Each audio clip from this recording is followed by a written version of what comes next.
You came in with a problem, your problem's a branch, there's really root rod involved in it. I want to look at that root rod, what it is, because it feeds the branches. You're made body, soul, and spirit, born dead to God in the spirit. The first thing that's caused is to be self-centered. Self-centeredness has you looking to things outside of you to meet your deepest needs, and you become religious. You try to fill the vacuum with something other than Christ or other than God, and you can't. Your appetite for those things just go up. You're also, the second thing that's wrong is you're insane, because you're out of touch with reality. You don't judge your thoughts and you don't judge your emotions. That causes the obsessions. The third thing is you don't know who you are. You got an impression you want to leave a room full of people, but what do you feel at your worst? Nobody'd like you at your worst, so you cover it up. How did you get those feelings about who you are at your worst? In your self-centered, insane condition, other self-centered, insane people told you who you were. Now you're controlled by your image. You're always protecting it, trying to change it, and people can control you. They can move you in any direction. One of the biggest identity messages you probably got had to do with relationships and performance-based acceptance.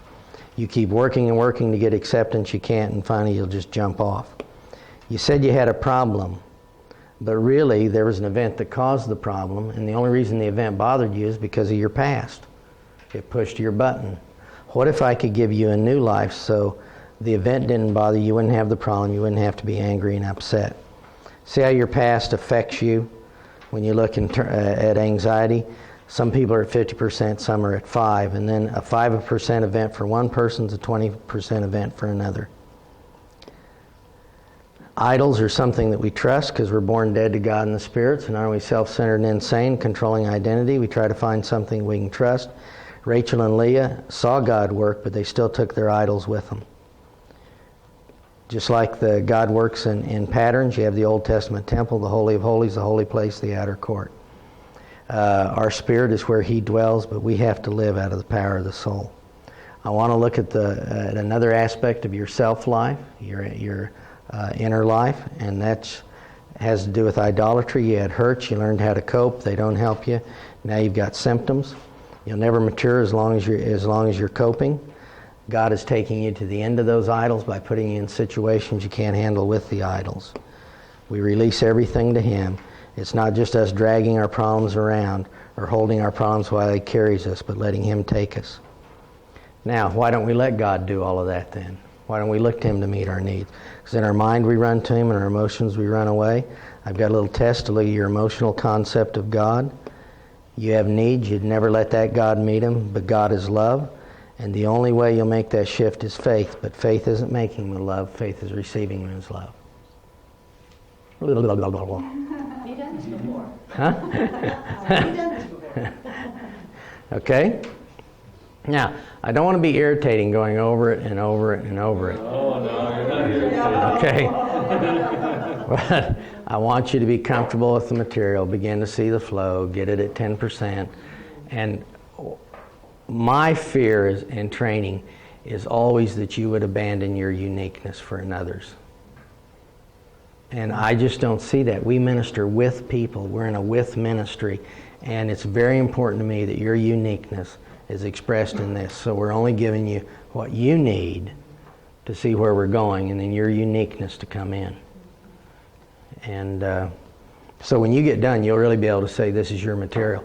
I told the pastors in Costa Rica, that all came from villages, I will be in the village, your village, because you know I like villages. And when I get there, the people better not know who I am.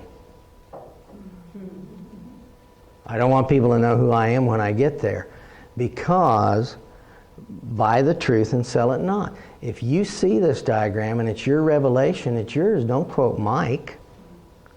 You want to tell a story, tell the story. I mean, it's your revelation. You got it. And Ray and I and the rest of us in the ministry, we don't operate that way. We just say, look, everything's out here in a bucket. Come and get what you want and use it. And because the lesser gives way to the greater, and the greater is Him. And so we want you to have your uniqueness. Okay, again, I want you just to listen to what I'm saying and tell me what you get out of it. Because I want you to build out of your own revelation what you hear and what you see, page 78. We've been talking about the self-life. What makes up self-life? Quickly, it's in your heads. Just start shouting it out. Idols. Idols, okay. Okay. Yep.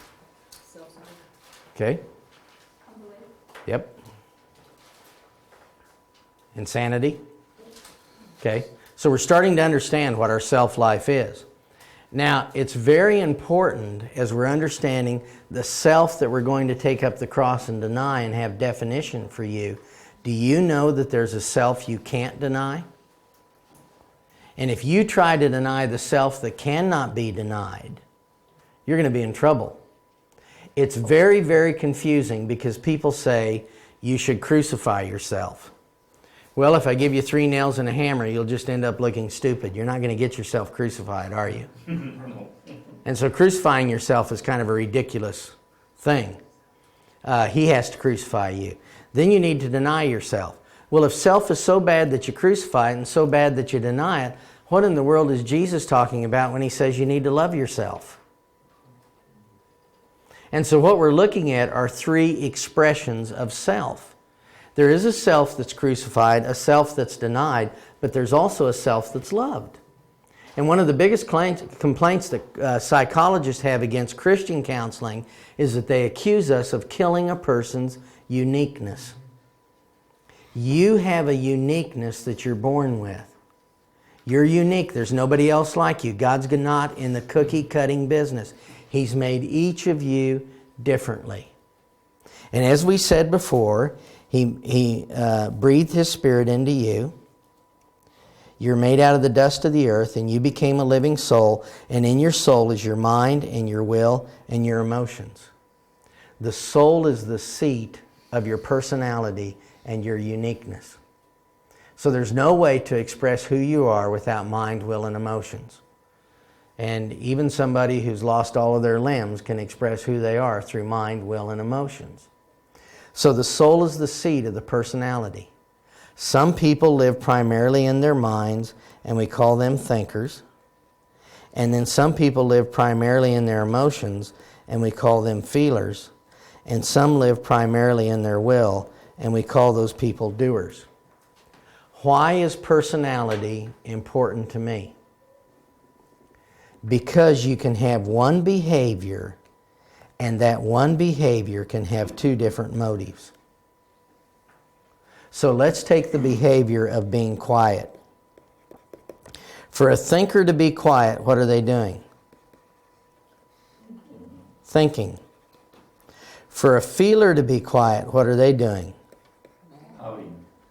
Yeah, they're pouting. Sounds like malicious truth. So feelers are pouting. Now, when you look at a person then, we're always dealing with their behavior, we think. But we actually deal with the motive we perceive behind the behavior. And so when you're quiet, I don't know what's going on. So we're different people. We're created differently. We perceive things differently.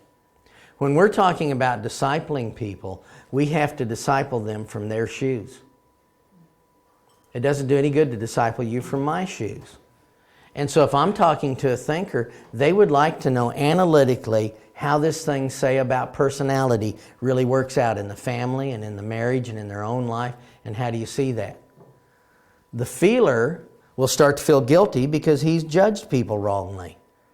And I've got to pull alongside of him and say, come on, let's go. The doer's sitting there listening to it and say, I got a new sales technique. I know how I can abuse people. If I can figure out their personality, I can tailor things to their personality and I can sell to them. But it's important to see that everyone is different and God isn't getting you to abandon your uniqueness. You live in a constant state of contrast where people are standing in front of you in a church and spiritually defining what normal is and what's normal. Them. Whatever they are is normal. If they know Greek, that's spiritual. That's a task for a thinker. If they're an evangelist and they've been in the middle of wars and that kind of thing, they're doers. That's not spirituality. And the same thing with the feeler, that your emotions are moved and they're very emotional and all that. That's not spirituality. You confuse that. You can have overpowering personalities in the thinker and the feeler and the doer, and you come away feeling inferior because you don't measure up to them. I was sharing, that last year when we were in Mississippi doing training, and Don Arterburn that does training with us, a psychologist from Texas Tech. Lubbock. Yeah, Lubbock, Texas Tech. Well, he got up after about 4 or 5 days of people listening to Ray's lectures, and he said, I want to introduce all of you to a phrase. I'm not Ray, and that's okay. I'm not Ray, and that's okay. Would everyone please say it for me? I'm not Ray, and that's okay. And he said, I want you to see that because you have an overpowering personality that is defining spirituality for you. Now, Ray would no way come in here and tell you that he wants all of you to be like him. But you can't help but sit here in the presence of a powerful personality and not get a standard and get the bar raised and get a definition of spirituality. And so we all have to be careful that we're not doing that kind of thing. And it's not in our heart to do it. And some people it is in their heart to do it. Are you comfortable with the way God has made you and comfortable with your expression? What is so important for me in this training, again, is that you maintain your own expression of this message through your personality. I want you to grab the message. I don't want you to grab a personality. You with me? And I want it to be fresh through your personality expressed in a new way in your situation. You're the best person where you're at because you're the one at that place. You are different. Have you ever thought about your differences? That God made you a certain way. And then the next question is, do you really love the way God made you? Do you enjoy the way He's made you? Or are all the things around you telling you're inferior and something's wrong? Do you like the way God made you? It's so fun when you see somebody who's content with who they are and how God has made them and how He's put them together. So we've been talking about the self-life that's going to be denied and understanding it and turning to the Lord. But there's a self you can't deny. God made you out of the dust of the earth. He breathed His Spirit and you became a living soul. It's the seed of your personality. People can live mainly in their mind or in their feeler, in their doers. Everyone's a blend of that. But it's important to understand because I want you to attach the right motive to a behavior. I want you to minister to people from their own shoes. And I want you to be the unique expression of God and not let someone else determine your spirituality by their personality. Can you be happy with who you are? Okay, write down a sentence, what we just said. What did you hear out of it? You don't have to get it all. What did you hear? In that lecture, what touches you? What's important? You're going to be killed in 30 minutes, and you get to speak to a group of people on their uniqueness. What would you tell them in 2 sentences? What would you want them to know and take with them? All right, Sherry, what do you got there? You are made with a unique personality, and God wants you to enjoy the way He made you. Great. Yep. Okay, Kent? Says Christ expresses Himself uniquely through me. Uh-huh. So in that statement, right away we're talking to a person, we're saying we're not asking you to be like somebody else. Mm-hmm. No one's ever thought about this, really, because we're always driving for a standard that others set. So what we've said here is there's a self you can't deny, there's a self you need to love. God made you out of the dust of the earth, He breathed His Spirit, you became a living soul, mind, will, and emotion. So there's 3 types of basic people, thinkers, feelers, and doers. Let me explain that another way. Look at your body, and your body's divided into 3 parts. And so you have the muscle, and the more muscle you have, the more you can get what you want. All you've got to do is follow this diagram. The muscle is like a doer. What does muscle do? It gets what it wants.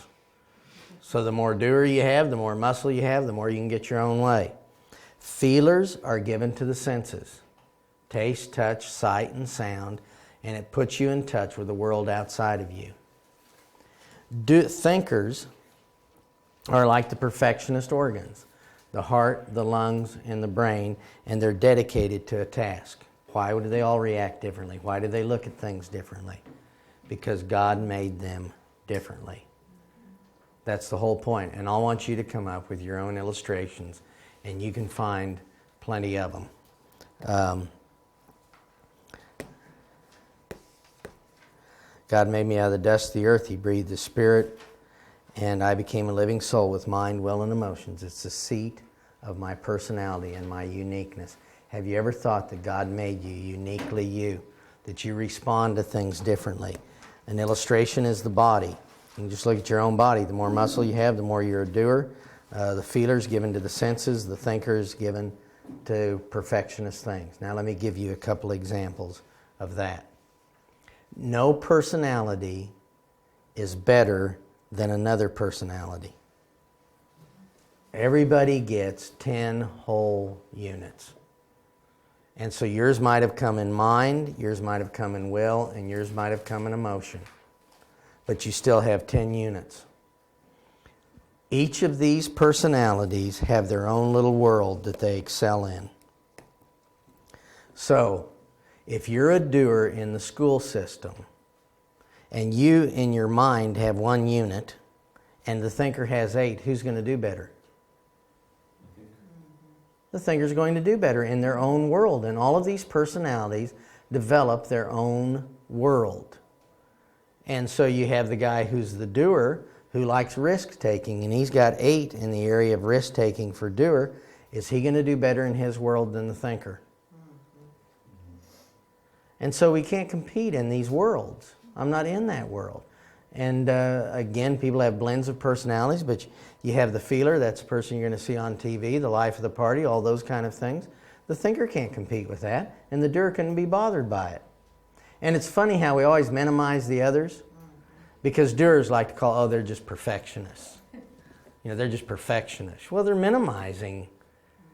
You know, perfectionism doesn't matter because I couldn't do it if I had to. Well, and then the doer's going in for brain surgery, and they go, hey, we finally found a guy that's not a perfectionist. He's a doer. Yeah. Yeah, he's going to go in through your heel and fix your brain. So, but, you know, I mean, you have to appreciate each one of these. Do you appreciate, and we're starting to build that, do you appreciate people that are thinkers, that are feelers, that are doers? The thinker looks at the feeler and says, oh, you're just a people pleaser. That's all you are, just people pleasing. That's all you care about is people pleasing. Well, okay, man, go get your own food. You know, cook your own today. Everybody can just cook their own. I don't care about people. I don't care if people are happy or not or comfortable. You go to a people pleaser's house and I'll tell you what, you'll be comfortable. And I'm not saying any of these things are good or bad. It's who's in rule of it, who's in charge of those things. And so we all have our different world. God made me unique in my soul. It's like the body, doers, thinkers, and feelers. And nobody's better than the other person. You just have 10 units, period. And that's where you're at. Now, I want you to hear this part. We just built on this. Tell me what you hear out of this. It's confusing when you say crucify self, deny self, and love self.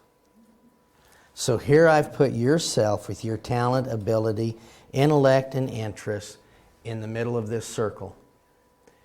Now, when the old man or the old life rules over that, I don't care how good it looks to you, it's going to express flesh.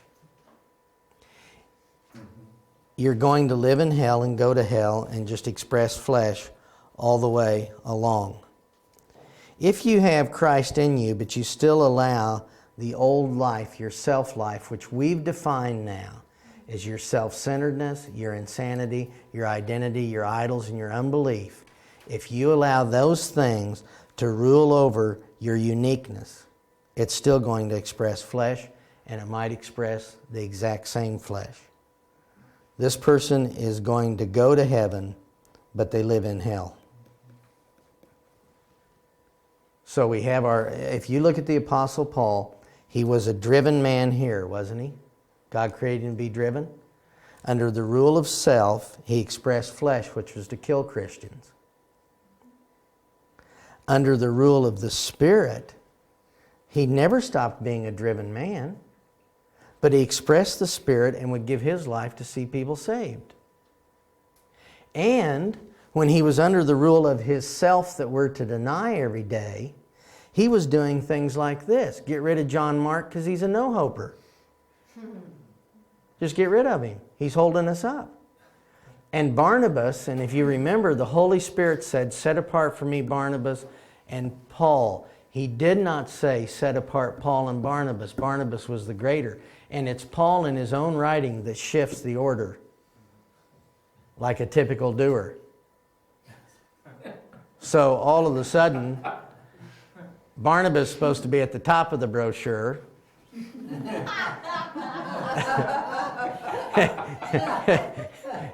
And Paul's down here, but all of a sudden Barnabas gets the brochure and Paul's up here and Barnabas is down here. He shifted the order. And when the self-life is in charge of my uniqueness, and we know what our self-life is because we've given definition now. So when it's in charge of that, it's still going to express flesh. And so Paul says, no, John Mark's a hassle. Get rid of him. You don't have anything to do with him. And Barnabas says, hey, hang on. We can work with him. And Paul says, then you go too. And so the same thing. He's killing people here in the flesh and he's killing their spirits here. And here he's giving his life and building up spirits. And so we can shift from all of these. We were born with this life, Adam life in charge. It's crucified, and when I receive a new life, I can still shut that life off and let self rule over it and express flesh. Playing the piano is not a spiritual gift. It's a talent. And there's a difference between talent and spiritual gifts.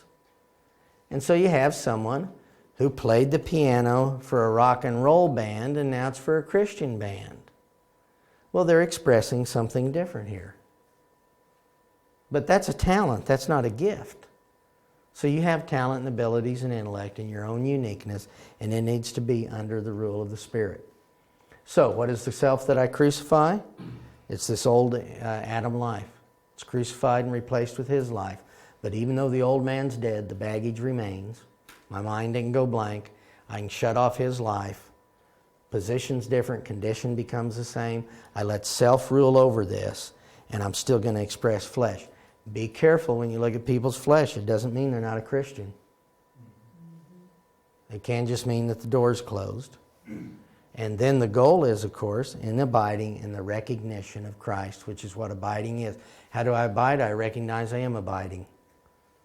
Once you do that, you're abiding. Abiding is recognizing I am. That He's my life, and as He flows under that, He'll express it. How do you tell when you go from over here, the expression of the flesh, the expression of the Spirit is you lose your peace. We'll say it over and over again. It's not what you do, but why you do it. You stand and fall on your why, not your what. And so the thing is that under the flesh I might be people-pleasing and really just expressing my flesh to try to get my self-centered needs met. And so I'm doing something for people. Now I'm abiding and I'm still doing something for people, but I'm doing it as an expression of Christ in me.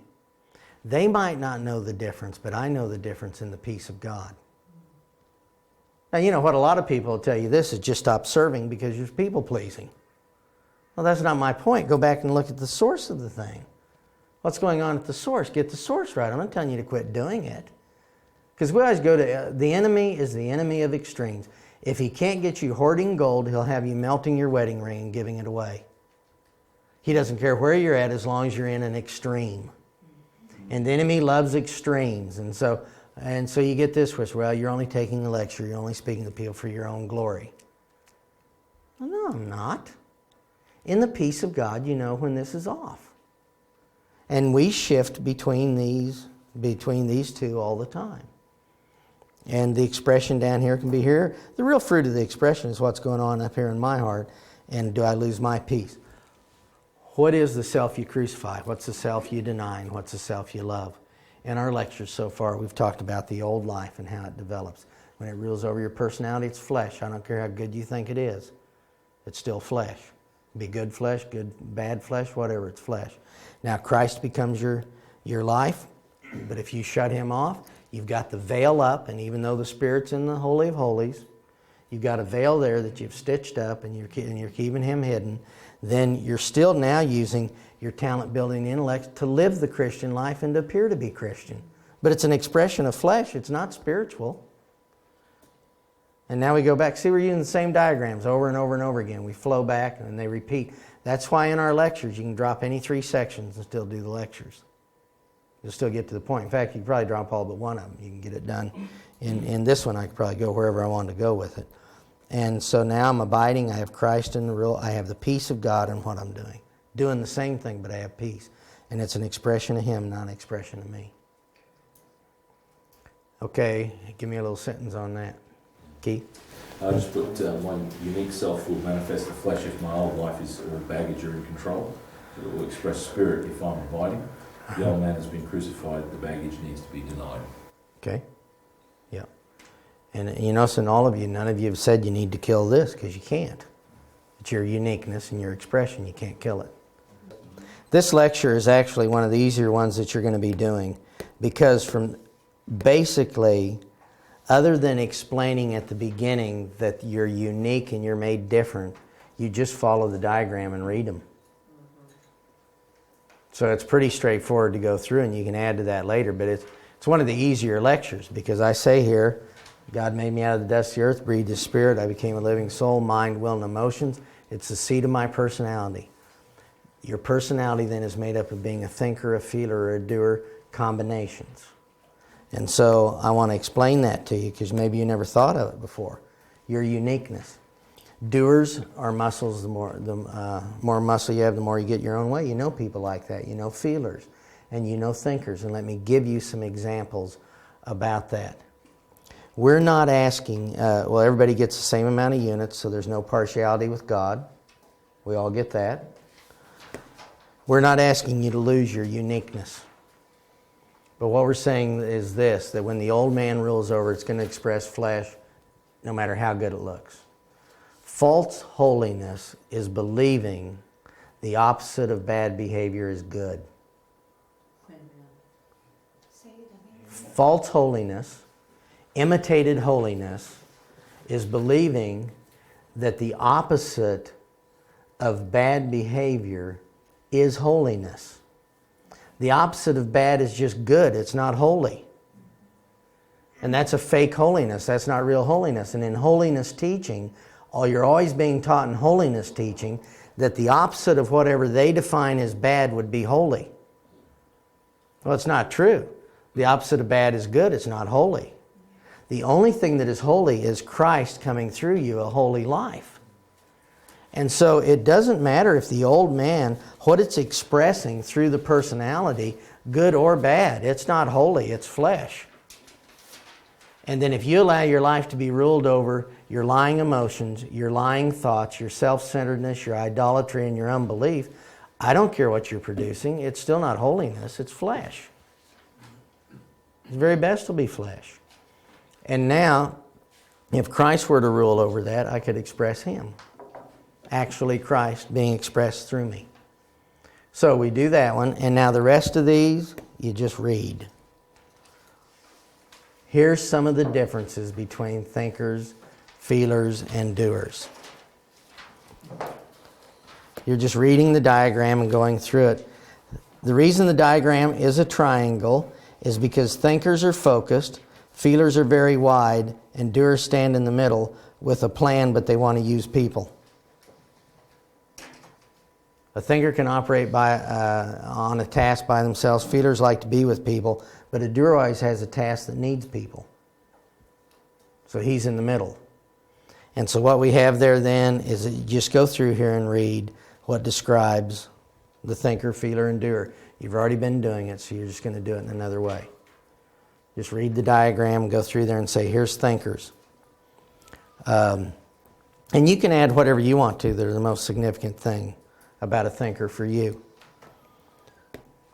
You go to the next diagram. Here's how you see the world. A thinker is more passive, so we put that there. They live at the bottom. A doer lives at the top. We'll look at the doers in our life and ask them to drop down and get closer to us. A 3-floor improvement is big for a doer, but it's not much for the person standing down here. And the doer will call down to the thinker and say, would you please make quicker decisions and be more active? And so they try to go faster and give you an answer in 3 days instead of 30. And they've really done a good job now, but the doer doesn't see it as anything happening. And what we do is we just don't get in other people's shoes. People are really trying to improve and we're not letting them. We're discouraging their improvement because whatever they do isn't enough for us.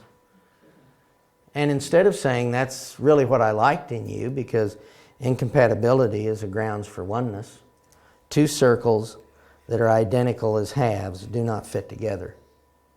It's only circles that are opposite that fit. And so in the body of Christ and in our marriages and in our relationships, we need opposites, but we stop appreciating them. Because we don't see the differences in people and we don't see there's a need. God must have seen a need, just in the way that He made the body and how He made us. And then finally we just say, have you ever thought that energy levels were different? The energy level is pretty simple. Energy levels start high and low. And we're just saying the thinker's is high and ends low. The feeler starts low and ends high. And they try to relate to each other. I took Betty to Hawaii and I went flat out for 3 days. And then I had to take a nap because I was exhausted. And I couldn't find her and she was down at the pool reading. And I said, what are you doing reading? Put that book away. We got to keep moving. We can't waste a minute. We got on the plane. She said, I'm so glad this holiday's over. Well, it's not a holiday because you're going flat out the whole time. And so energy levels make a difference in the way we see people. Why push the thinker beyond what they can do? At 8 o'clock at night, the pumpkin rolls up, they get in it and go off to bed. I mean, they're gone.